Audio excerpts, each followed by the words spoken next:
Merci, Monsieur le Président. Donc, c'est une motion que nous avions aussi déposée en séance plénière du 6 décembre. Il y a eu un échange en commission le 4 janvier.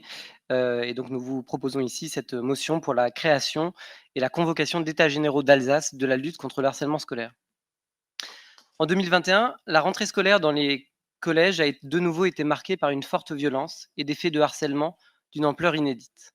On estime qu'en France, chaque année, près d'1 million d'élèves sont victimes de harcèlement dans les établissements scolaires, les espaces de vie privée et sur les réseaux sociaux.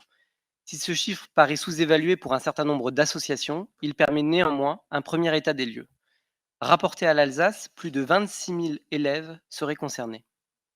La collectivité européenne d'Alsace a évidemment déjà commencé à agir pour lutter contre cette réalité, dont souffrent notamment des collégiennes et des collégiens par le développement du jeu de rôle La Bête Noire et la création du support pédagogique Qui suis-je, qui est en phase de test, ainsi que par la mise à disposition de services civiques en milieu scolaire pour animer ces ateliers.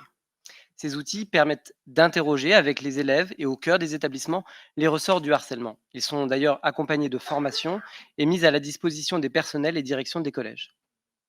Mais la réalité des chiffres évoqués plus haut, ainsi que la campagne de harcèlement contre les nouveaux élèves de 6e avec le hashtag anti-2010, les dérives liées au visionnage de contenus en ligne inappropriés et le suicide en octobre dernier d'une jeune Orinoise qui a profondément bouleversé notre territoire, nous obligent à une action encore plus volontariste. Cette actualité rappelle de manière dramatique combien le harcèlement s'appuie sur des mécanismes de discrimination. De surcroît, le cyberharcèlement, comme vous le savez, ne s'arrête pas aux portes du collège. À la maison, dans leur chambre, certains des enfants y sont exposés en continu. Convaincu que le Conseil d'Alsace ne peut se résoudre à attendre un engagement enfin ambitieux de la part de l'État et qu'une mobilisation transversale de tous les acteurs est nécessaire, notre groupe Alsace écologiste citoyenne et solidaire invite le Conseil d'Alsace à convoquer d'ici juin 2022 des États généraux d'Alsace de la lutte contre le harcèlement scolaire. L'ambition de ces états généraux, c'est bien de réussir à mobiliser l'ensemble des collégiens et des collégiennes, mais aussi les équipes éducatives, les parents d'élèves, afin d'identifier les leviers que chacun peut actionner à son niveau. Pour cela, une présentation de différentes actions, des ateliers, des créations autour de la tolérance, de la connaissance de l'autre, mais aussi de la lutte évidemment contre le harcèlement scolaire et contre les discriminations, est envisagée.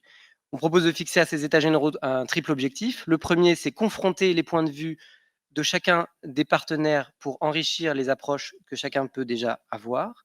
Le second, c'est de mettre en réseau les acteurs du territoire et proposer un catalogue identifiable des outils et interventions disponibles pour tous les collèges d'Alsace. Et c'est enfin construire un livret d'action très pratique pour chacun des acteurs participants. Cet inventaire des outils existe d'ailleurs déjà pour les lycées grâce au dispositif Le Mois de l'Honte que porte la région Grand Est, qui a été initié en Alsace par l'ancien conseiller régional et par l'Académie de Strasbourg dès 2004. Nous proposons donc de réfléchir en commun à la mise en place d'un dispositif similaire à destination des collèges d'Alsace.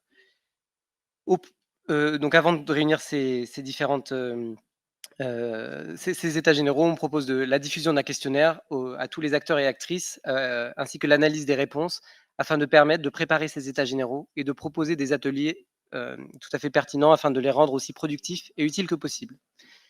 Donc je termine en disant que cette approche transversale, participative et fondée sur la concertation est en outre une manière d'œuvrer à une des priorités de notre mandat, le renouveau démocratique des liens entre les citoyennes et les citoyens ainsi que la collectivité européenne d'Alsace.